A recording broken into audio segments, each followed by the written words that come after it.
Imagine this. You stand in a corner of a lively party, holding a drink in your hand, with a decent smile on your face, but your eyes are always looking for an exit. People around you are laughing, chatting, and teasing. The words echo in the air, but it seems that they cannot pass through the invisible filter of your eardrum. You want to interrupt, but feel bored. You try to join in, but you get tired quickly. It's not because you are introverted, not because you are socially anxious, it's because you are too sober. You can see the holes in their eyes. You can hear behind those words that there is a social algorithm designed to fill the silence. You can sense that behind the bustle of the crowd is a loneliness that is unwilling to be acknowledged. But you begin to doubt. Why wouldn't you want to be with most people? Is this a defect? A pathological disconnection from the world?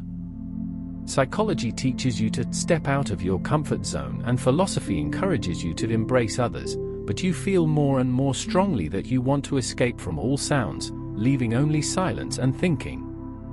You have tried to be more normal, worked hard to maintain relationships with people, and actively integrate into the group, but after each social interaction, you feel like you are drained and just want to lock yourself in a room without noise to read, think, or simply do nothing, just stay away from the crowd.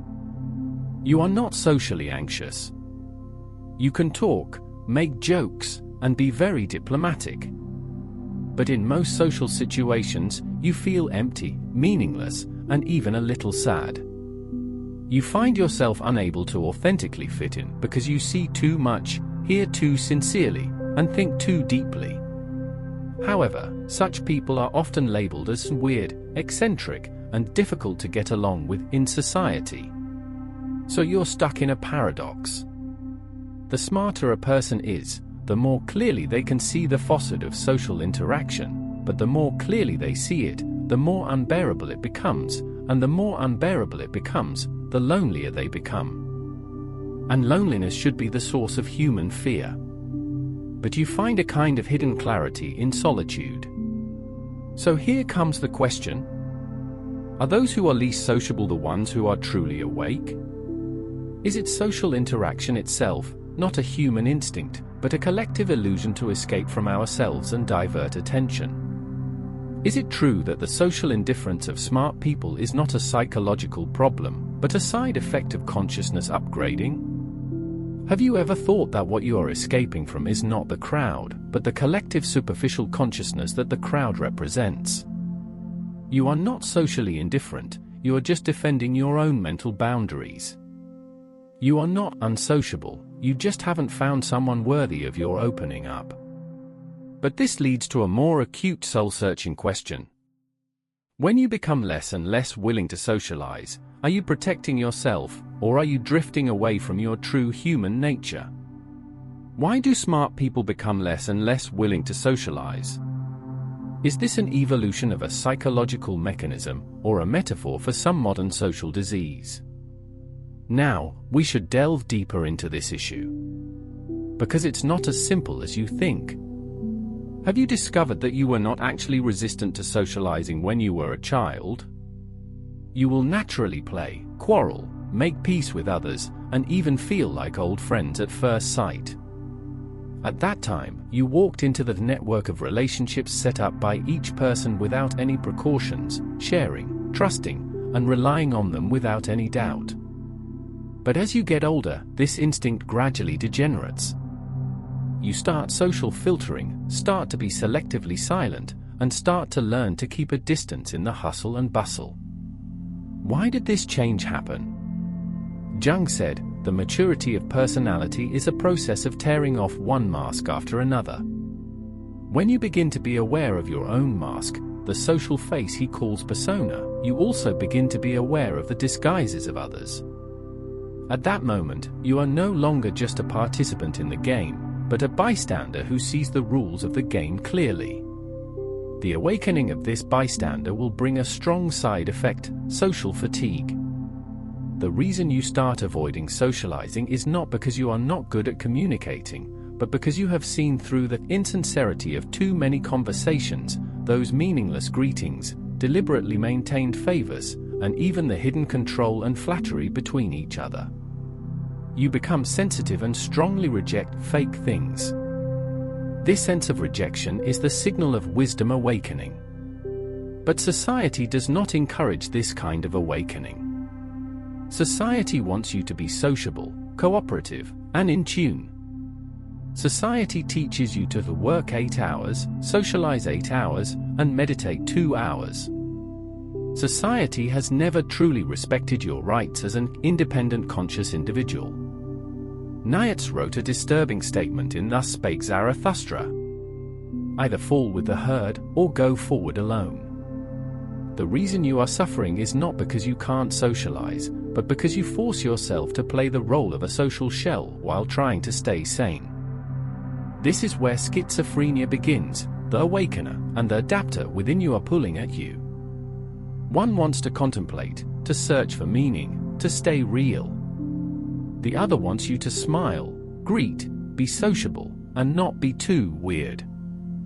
Jung talked about a concept called shadow personality. All the truths that you are forced to suppress in the crowd, your anger, fatigue, sharpness, loneliness, and the part that is incompatible with the world, will all accumulate in this shadow. And avoiding social interaction may be your subconscious way of protecting these shadows from being further devoured. But does modern society allow you to protect it? We live in an age where performance is rewarded and depth is punished. Trending searches are superficial, socializing is efficient, conversations are performative, and even empathy has become a marketing tool. In such an environment, the smarter people are, the easier it is for them to realize the emptiness behind these mechanisms. Once you realize that what is said in this situation is not the true words, the smile on this person's face is not a real smile, you will never be able to return to the state of naively participating in it. It's like the red pill in the Matrix. Once you take it, there's no going back. But this awakening has not come without a price. You may feel increasingly alone and even wonder if there's something wrong with you. You will experience that psychological tear of I seem to see more clearly than others, but also more painful. You may begin to envy those who can swim freely among the crowd without suspicion or defensiveness. But you have to understand that this is not your fault. This is a kind of extraction process that your soul is going through. Schopenhauer said in The World as Will and Representation, the more genius a person possesses, the more he tends to be lonely. Because loneliness is the only soil in which thoughts can grow deeply. And social interaction, in most cases, is a breeding ground for superficial and fragmented thinking. None of this is accidental. Smart people don't choose loneliness, but are forced into loneliness by being sober. They are not world-weary, but they are tired of meaningless coexistence. They are not arrogant, but they no longer have expectations for shallow connections. Do you understand now? You are not a social loser, you are a mental anomaly. And those who are different never need to be understood, they just need to be recognized. But the story doesn't end there. The root of all this is not just psychological mechanisms or individual choices. Behind it, there is a huge, almost invisible force that is quietly manipulating you, making you sink deeper and deeper without realizing it. Next, you have to face it. A destiny you cannot see. You think you are just rejecting some boring parties, blocking a few circles of friends, and reducing the frequency of socializing, but you don't realize that you are on a silent but far-reaching track. Smart people's avoidance of social interaction is not just about being lonely. It is like a psychological domino that pushes your personality, cognition, self-positioning, and even the entire structure of your life to undergo irreversible changes. The first stop on this track is called social functional dissolution. As you become more and more accustomed to being alone and it becomes increasingly difficult to integrate into a group, you begin to disconnect from a system. Not only do you stop attending gatherings with friends, but cooperation becomes difficult, communication in the workplace becomes difficult, and even love is no longer so easy to establish. You are not deliberately not fitting in, but the group language begins to become unfamiliar and even hypocritical to you. Your refusal to perform is equivalent to voluntarily withdrawing from certain rules of the game. While you preserve your soul, you sacrifice social currency. But have you realized that? In a hyperconnected world, is social not an option but some kind of default survival mechanism? When you choose to be silent, it means that your voice will no longer be included in the response of the big system. This is even more cruel from the perspective of the brain. Neuroscientists have discovered that our brains are optimized for social interaction. The release of dopamine, the activation of the prefrontal cortex, and the synchronization of mirror neurons all tell us being understood, being recognized, being responded to, these are not luxuries, but basic psychological nutrition for people. You think being alone can clear your mind, and you're right. But a long period of no psychological interaction may also cause you to fall into a cognitive bubble and lose resonance with the real world. Therefore, while smart people refuse to integrate into the group superficially, they also quietly slip into a bigger trap. Information self-consistency plus emotional disconnection equals closed-mindedness plus isolated personality. You begin to only accept information that is consistent with your cognition and only believe in the logical system you have constructed. It becomes increasingly difficult for you to empathize with the thoughts of ordinary people, and you may even develop contempt for ordinary people. You live soberly, but also closed. You gain self but lose symbiosis.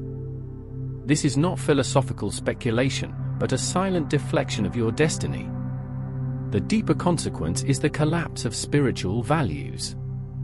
You will suddenly find at midnight that your thoughts can no longer be grounded. The more you read, the deeper you think, the emptier your heart becomes.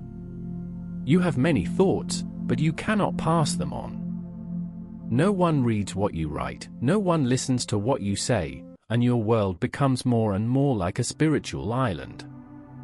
The most frightening thing is that this sense of isolation will begin to erode your precious self-awareness. It makes you doubt yourself. Maybe I am really so different that I am destined to die alone? So you might go to two extremes. One is to escape from reality and shut oneself off completely, the other is to force oneself to adapt and socialize painfully. Both of these paths will destroy you. The first one will make you lose connection with the world and become mentally atrophied. The second one forces you to wear an increasingly heavy mask and become the person you once hated the most. Do you know why?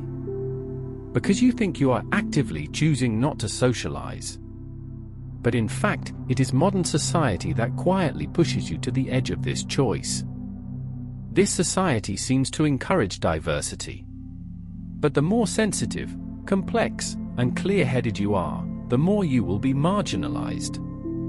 Because you are too difficult to control, too difficult to manage, and too inefficient.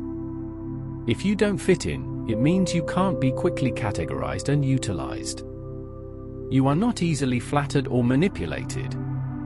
So you are thrown onto the side of the silent ones. The most paradoxical thing is that the process of being abandoned was actually walked out step by you yourself. You think you're resisting the world. But in fact, it is the world that has made you a person who is unwilling to belong. You are a conscious individual. But he became a spiritual heretic excluded by the system. This is the true cost of your social avoidance. It's not loneliness, but the loss of the ability to speak, resonate, and connect with the world. All this seems silent, but it is more intense than any war. But all this is not the end. You still have a choice. You can still rebel. You can re-establish a connection method that does not rely on masquerade. You can be a being that is both awake and able to influence others. You may even no longer feel powerless because you see too clearly. but the prerequisite is that you have to learn to live your own life in a state of not fitting in. The next step is the beginning of rebellion. You begin to realize that avoiding social interaction isn't the root of the problem. The real problem is that you can't be authentic and still connect to the world. So, it's time to rebel. It's not about rebelling against the crowd, but about rebelling against the systemic illusion that you must socialize to be valuable. You don't need to force yourself to adapt or completely retreat to the mountains. True rebellion is to find a new survival paradigm, a way of connection that is not disguised, not pandering, and not empty. The first step is to give up the binary thinking of either this or that. It's not either be sociable or be alone. But I choose to connect awake, rather than to cling sleepily. Philosophically speaking, this is called the recovery of subjective will. Nietzsche called this state Superman, not so powerful that one does not need others, but so lucid that one can maintain oneself in relationships without being swallowed up. You can start practicing like this. 1. Instead of looking for a circle, look for resonance. You don't have to have a lot of friends, but you need a few spiritual allies who can resonate with you. They may not always be able to drink and chat with you, but their presence will make you feel that I am not crazy alone. Think of Kafka. He was a solitary man throughout his life, but he wrote to Brod, "We are all groping in the dark, but there is always one person who is willing to light a match for the other." As long as there is one or two rays of light, you don't have to be completely swallowed by darkness. 2. Reject fake social interaction and establish boundary links. You have to learn to say no, but not in an angry way, but to protect your mental boundaries gracefully and firmly. You can go to social events, but you don't have to put on a fake smile. You can participate in the conversation, but you don't have to agree with it. You can be polite, but you don't have to exchange souls.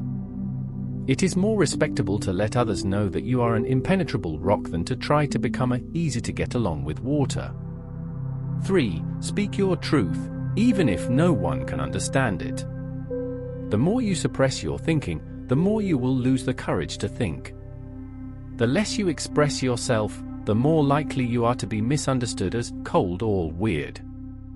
So please start speaking up. Even if only one person listens, it is enough. Schopenhauer thought alone, and no one understood him. No one agreed with Nietzsche when he wrote. Dostoevsky wrote about the deepest darkness of human nature in poverty and mental illness. They were all lonely, but none of them chose to remain silent. 4. Treat solitude as a breeding ground for creativity rather than a shell for retreat. If you have the ability to be alone, then you have the most scarce resource in this era, mental focus. Turn solitude into a melting pot of creativity. Write, draw, shoot videos, research, and express. Don't just stay away from the noise, create deep content that replaces the noise. Your mind is a weapon, not a cage. Use it to penetrate the world, rather than to admire it behind closed doors. 5. Remember, the world needs you because you are different. This society may make you feel that you don't fit in, but it also moves forward because of people like you. The boundaries of the world are expanded by the misfits. It is those who doubt common sense who put forward the true proposition. It is those who do not fit in, who establish new groups.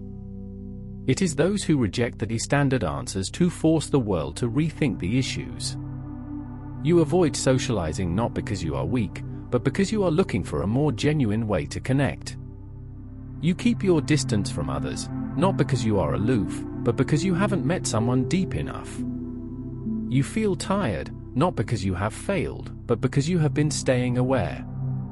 The real rebellion is to live deeply in this shallow world.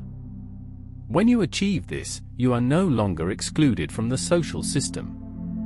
Instead, they are people who actively create their own social system. You will find that true connection does not require many people. A true relationship does not require frequency. True social interaction means that when you nod to each other, both of you understand what kind of silence the other person is guarding. You are not sociable, but you are never alone. And this is the first victory of the rebels. You have gone through a journey from self-doubt to awakening to inner rebellion. You begin to see clearly that your lack of social skills is not because you have failed, but because you are questioning a question that has never been asked: why do people have to socialize? This is a taboo question. Society doesn't encourage you to ask it. Since childhood, you have been taught that groups are safe, that being lively is normal, that the more friends you have, the better, and that popularity is ability. Loneliness has always been a derogatory word, representing marginality, failure, and unhealthiness. But have you ever thought about whether there is some deep-seated fear behind this value?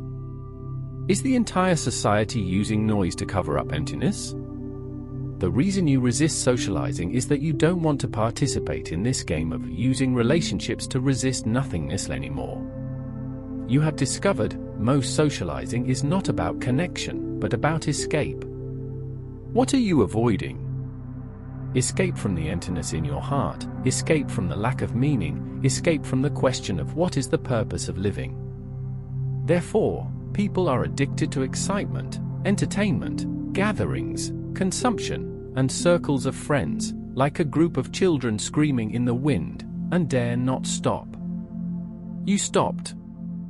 You chose to be still. This is not retreat, but a kind of existential courage.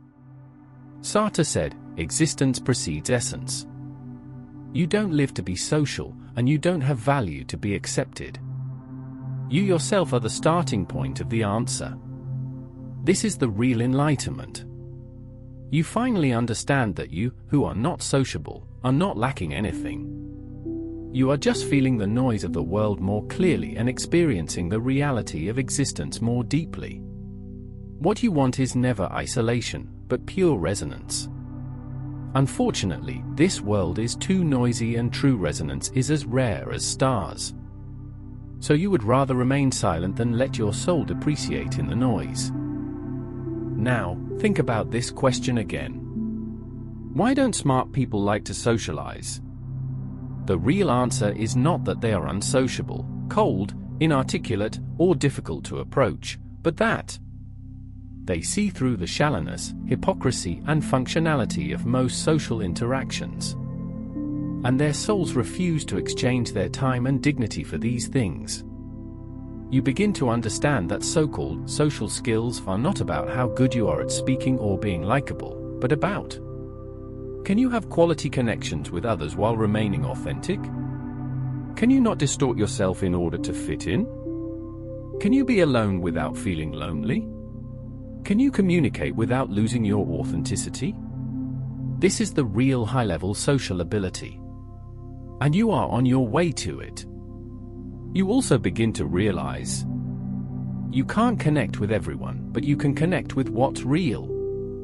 The real self, the real thoughts, the real silence, the real companion. Even if these things only appear once or twice in your life, they are enough to withstand 100,000 times of superficial greetings and excitement. Your connection with the world does not have to be established through noise, but through the fact that you live a meaningful life. So, if you don't like socializing, stop blaming yourself. That's not wrong, it's just that you are starting to get closer to a more real life. You are not a loner, you just haven't found a group that you can resonate with. You are not indifferent, you are just more sensitive to the heat of the world. You are not a loner, you just refuse to pretend to be lively in an empty space. These know. It is the deepest evidence of your existence. If socializing is an escape, then are you willing to be the one who chooses to face yourself?